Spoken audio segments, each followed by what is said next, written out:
What comes to mind when you think of someone being called into ministry? Chances are you're thinking of someone who is called to or going on to be a pastor, somebody who may work in a church full-time or part-time or go into the mission field of some sort. We often think of a call to ministry as being this supernatural experience, right? Where God shows up, the clouds part, the sun shines down, God appears with a halo, places it on their head and says, "Go, my child, love me, serve me, be broke the rest of your life, love Jesus." And that's what a call to ministry is. But in doing so, if that's how we understand a call to ministry, then anyone who's not going on to be a pastor, to serve in a church, or to be in the mission field or ministry in the way that we often understand it, then those folks are often led to believe that they're simply not called, that God has not called them, gifted them, or sent them on a mission into the world. We just read about the original disciples, the original 12 who were there with Jesus being sent out, being called to go on mission. But many disciples today, many followers today do not embrace the same call for themselves.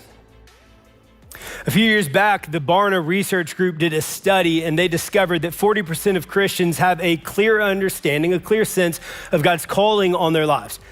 40% of Christians have a clear sense of God's calling on their lives. You might read that number and think that's pretty high, that's good.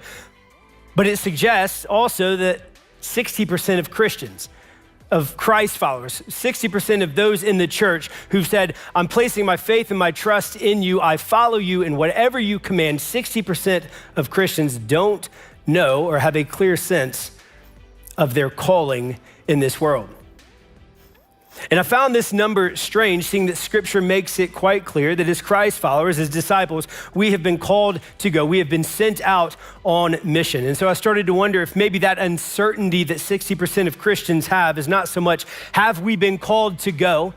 Have we been sent out on mission? Maybe the uncertainty has more to do with not knowing what it is we are supposed to go and do, or who we are supposed to go and be in the world around us. So you see, having a clear sense of our Christian mission, the mission of the church, it is important. It's of great importance, because without it, we could end up going about things all wrong. Hey everyone, thanks for joining us today. My name's Andy, and I have the privilege of overseeing our online campus. If we've not had the chance to meet yet, I'd love to chat and hear some of your story and get to know you better. Just click the link in the video description and I'll be in touch this week.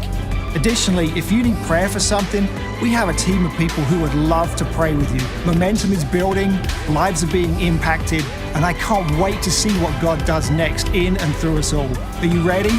Let's go.